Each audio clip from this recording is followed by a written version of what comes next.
اس کا احسان ہے. اب چاہے وہ سال بھر میں قبول کرے کہ 5 سال میں قبول کرے.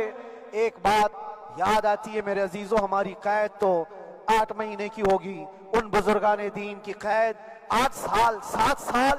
امام محمد بن حسن عسکری 20 سال تک قید میں رہے، 20 سال تک اندر سلاخوں کے پیچھے بند رکھا گیا. یہ اہل بیت اطہار ہیں، ائمہ اعظام ہیں، ان کی تکلیفیں دیکھ کر پھر ہماری تکلیف چھوٹی لگتی اور پھر نبی پاک صلی اللہ تعالیٰ علیہ وسلم کی یاد آتی. صرف اس بات کا ہمیں فخر تھا کہ تم نے کبھی چوری کے الزام میں تو نہیں گرفتار کیا، کسی گھناؤنے الزام میں تو نہیں گرفتار کیا. ہاں اگر کسی بات پر گرفتار کیا ہے تو ان سے پوچھو تو اب یہ بولنے میں بھی شرم کرتے ہیں. مولانا کو کیوں گرفتار کیا ہے، مولانا کو کیوں اندر رکھا ہے؟ شرم آتی ہے بولنے میں، کیونکہ انہوں نے کچھ ایسا بولا تھا جس کو بولنے میں شرم آتی. کیا بولا تھا میرے عزیزو؟ یہ ایک الگ کہانی ہے، ابھی میں اس پر کچھ گفتگو نہیں کرتا، اس لیے کہ ہر ایک کو یاد ہو چکی ہے، ہر ایک کو یاد ہے. میں اس کہانی کی طرف نہیں جاتا، لیکن اتنا مجھے آج اس ملک میں رہتے ہوئے احساس ہے کہ ابھی بھی انصاف ختم نہیں ہوا ہے. انصاف پوری طرح ختم ہو جائے تو اللہ کا عذاب آ جائے گا، اللہ کا عذاب آ جائے گا. چند لوگ نا انصافی کر سکتے ہیں، لیکن پوری کی پورے روئے زمین پر رہنے والے انسان نا انصافی کرے، ایسا نہیں ہوتا. ہمارے حق میں سپریم کی طرف سے جو انصاف آیا ہے، ہمارے دل میں اس قدر جگہ ہے آج اور اس قدر احساس ہے کہ ہمیں یہ اندازہ آج بھی ہوتا ہے کہ چاہے کچھ بھی ہو جائے لیکن انصاف پوری طرح سے مر نہیں سکتا، انصاف پوری طرح سے مر نہیں سکتا. یہ ہمارا ملک عزیز ہندوستان کسی خاص آدمی کے ٹھیکیداری میں نہیں ہے، سبھی کا خون شامل ہے یہاں کی مٹی میں. کسی کے باپ کا ہندوستان تھوڑی ہے، ہمارا بھی ہے، آپ کا بھی ہے، سب کا بھی ہے. اور میرے عزیزو پتہ نہیں، یہ بھی شاید راحت اندوری صاحب کا شعر ہے اور اس سے پہلے بھی کچھ بولا تھا، وہ بھی ان کا ہی تھا، تو ڈینجر ہی ہوا کرتا ہے. اللہ تبارک و تعالیٰ آپ سب پر فضل فرمائے، کرم فرمائے. جو چیز خاص طور پر بولنی ہے وہ یہ ہے، ان حالات سے آج جو گھبرائے ہوئے ہیں یہ وہ لوگ ہیں جو عیش پرست ہیں. میں کسی کو خاص ٹارگٹ کر کے نہیں کہنا چاہتا، لیکن بہت سارے وہ لوگ جو اثر و رسوخ رکھتے ہیں لیکن وہ آگے آنا نہیں چاہتے. دین اسلام پر حملے ہوں، حضور پاک کی عزت پر حملہ ہو، کسی کو بولنا نہیں، کیونکہ پتہ ہے دیکھو اس مولانا کو کس طرح کی ہے، اسی طرح دوسروں کو بھی کر دیا جائے. جو کمفرٹ زون میں بیٹھنے کے عادی ہو گئے وہ اپنا ایریا چھوڑ کر ہٹنا نہیں چاہتے. اگر میں کچھ کہوں گا حضور پاک صلی اللہ تعالیٰ علیہ وسلم کی ناموس کے لیے تو میرا عیش خطرے میں آ جائے گا.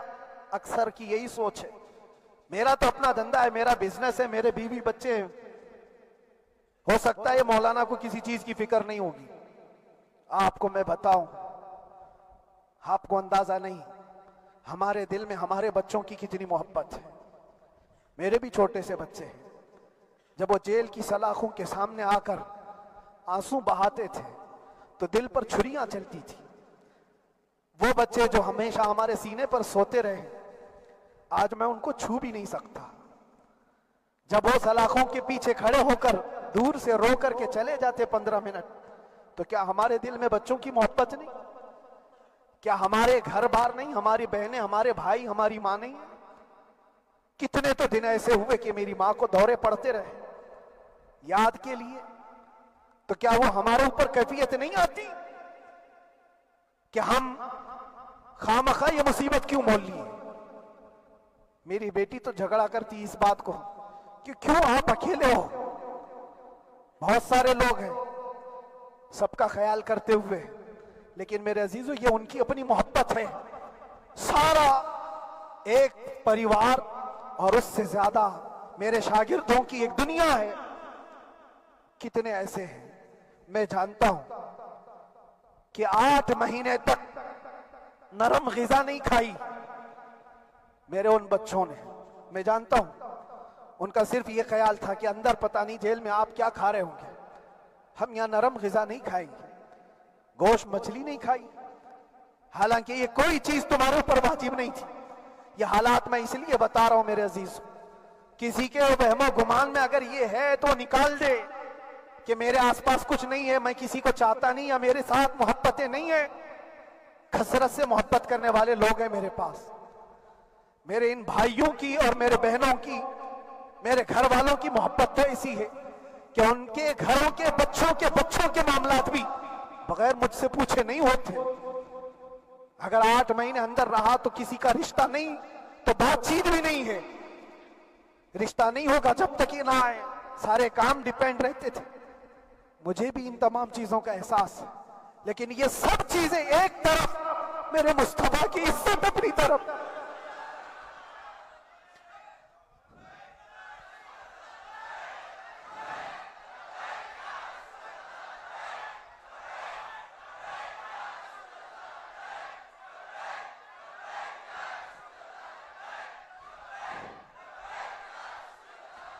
میرے عزیزوں، ہر ایک کے آنسوں کے قطرے میں نے دیکھے، بھائیوں کے، بہنوں کے، میرے پاس ملنے کے لیے میرے جو شاگرد آتے ان کے، یہ اکثر جب جیل کی دیوار پر آ کر کھڑے ہوتے، ان کی آنکھیں لال، یہ آنسو بہاتے 15 منٹ ملاقات کر کے چلے جاتے۔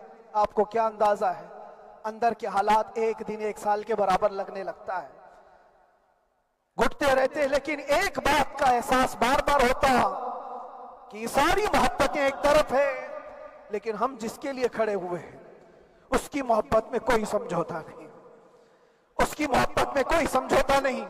ایمان اسی کا نام ہے، لا یؤمن احدکم حتی اکون احب الیہ من والدہ وولدہ والناس اجمعین، تم میں سے اس وقت تک کوئی پورا مومن نہیں ہو سکتا جب تک کہ اپنی اولاد، اپنے مال دولت، اپنے ماں باپ، سب سے زیادہ اپنے رسول سے محبت نہ کرے۔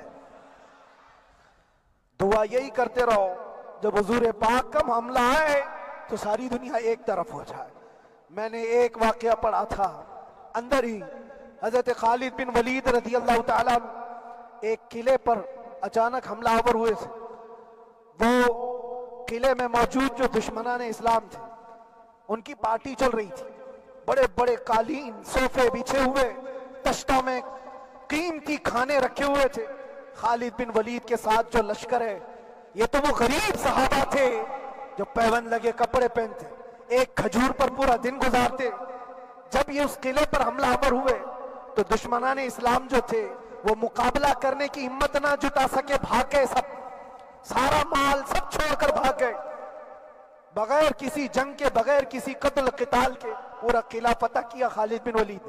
اب سنو، جو صحابہ تھے وہ مال غنیمت جمع کر رہے تھے، کیونکہ یہ عرب کے لوگ ایسے مہنگے قالین نہیں دیکھے تھے، ایسے مہنگے صوفے، اتنی قیمتی غذائیں انہوں نے دیکھی نہیں تھی۔ سب جمع کرنے لگے، سب جمع کرنے لگے۔ خالد بن ولید نے کہا خبردار، ہاتھ مت لگانا، سب ہٹ جاؤ۔ سب ہٹ گئے، چند صحابہ کو بلایا، یہ سب جمع کرو، اس کو آگ لگا دو۔ پورا مال غنیمت جو تھا آگ لگا دیا۔ تو جو صحابہ تھے وہ کہنے لگے کیا یہ اچھا ہوتا، یہ سب میں آپ تقسیم کر دیتے، یہ بہت قیمتی چیزیں ہیں، عرب میں ہم لے جاتے تو یہ بہت مہنگی چیزیں ہیں۔ خالد بن ولید نے کیا کہا جانتے ہو؟ کہا اگر تم کو بھی ان تمام چیزوں کی عادت لگ جائے تو تم بھی ویسے ہی بھاگو گے جیسے یہ بھاگے۔ یہ آج جو ہمارا مقابلہ کرنے کی طاقت نہ لا سکے اور بھاگ گئے، اس کی وجہ یہ ہے کہ وہ عیش پرست ہے، عیاشی ان کے اندر تھی جس کی وجہ سے وہ کھڑے نہ ہو سکے، اور جب یہ عیاشی آئے گی تم کھڑے نہیں ہو سکو گے، کھڑے نہیں ہو سکو گے۔ آج میں یہی بات دہرانا چاہتا ہوں، جو بہت بڑے چہرے لے کر بیٹھے ہوئے ہوں، وہ سیاسی اثر و رسوخ رکھنے والے بھی کمفرٹ زون میں رہنا چاہتے ہیں۔ میں چند لوگوں کو چھوڑ کر کہہ رہا ہوں، اکثر کا حال یہ سوچتے ہیں کہ ہمارے اس دائرے سے نکلیں گے تو ہمارا عیش خطرے میں آ جائے گا، گھر بار خطرے میں آ جائے گا۔ یہ دنیا کی محبت انسان کو بزدل بناتی ہے، بزدل بناتی ہے۔ اس لیے میرے عزیزو، آپ جب کبھی یہ بات آئے، ایک طرف میرا پورا خاندان، ایک طرف میرے عیش کی زندگی اور ایک طرف رسول پاک کی عزت کا معاملہ، تو آپ مجھے بتاؤ آپ کس بات کا فیصلہ لیں گے؟ اسی بات کا فیصلہ لینا ہوگا نبی پاک صلی اللہ تعالیٰ علیہ وسلم کی عزت کی خاطر تمہیں اس بات کا فیصلہ لینا ہوگا۔ اپنا سب کچھ گنبد خضرا کل بھی تھا آپ، میرے نبی سے میرا رشتہ کل بھی تھا آپ، اور بتلا دو گستاخ نبی کو غیرت سنی زندہ ہے، ان پہ مر مٹنے کا جذبہ کل بھی تھا آپ۔ بس یہ جذبہ باقی رہے، ہم کسی کو لڑنے کے لیے، مرنے کے لیے، مارنے کے لیے میدانوں میں اتارنے کی بات نہیں کرتے۔ میں اکثر اپنی تقریروں میں کہا کرتا ہوں، یا آپ سے پہلے بھی کیا، اگرچہ میری تقریروں کو ڈائیورٹ کیا جاتا ہے، آج بھی بہت لوگ ہوں گے، بلکہ آج مدن پورہ کا یہ پہلا جمعہ ہے، مجھے اندازہ ہے پورا ہندوستان نہیں باہر بھی سب کی نظریں اس پار ہیں کہ آنے کے بعد یہ کیا بولتا ہے، آنے کے بعد یہ کیا بولتا ہے۔ سب اسی انتظار میں ہیں، میں سب کو ایک ہی میسج دوں گا، آنے کے بعد وہی بولے گا جو پہلے بولتا تھا۔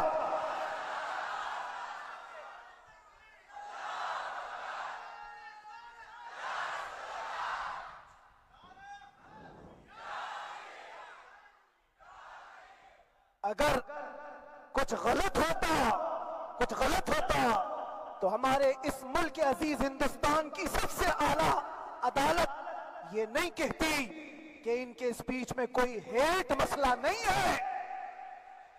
وہ ہمیں اندازہ ہے میرے عزیزوں، ہاں جہاں غلطی ہوگی ہم بھرے اعلان کے ساتھ کہیں گے کہ ہم سے یہ غلطی ہو گئی، ہم سے یہ خطا ہو گئی، زبان پھسل گئی، لیکن جو چیز نہیں ہے تو اگر تم زبردستی اس کو کہو گے تو یہ ہم نہیں مانتے۔ ہاں بس اتنی دعا میرے حق میں کریں کہ جتنی بھی زندگی باقی ہے اللہ تبارک و تعالی حضور پاک کی محبت اور ان کی عظمت کی حفاظت کے لیے جیتے مرنے کی توفیق عطا فرمائے۔ ہمارا کام صرف اتنا رہ گیا، جو میسج دینا تھا وہ ہم نے دے دیا۔ اب جو حالات آ رہے ہیں میرے عزیزوں، آپ سب کے لیے بھی میں یہ گزارش کروں گا، دین کی طرف آ جاؤ، سچائی کی طرف آ جاؤ، ورنہ گاجر مولی کی طرح کٹ جاؤ گے، ختم ہو جاؤ گے۔ دین کی طرف آؤ،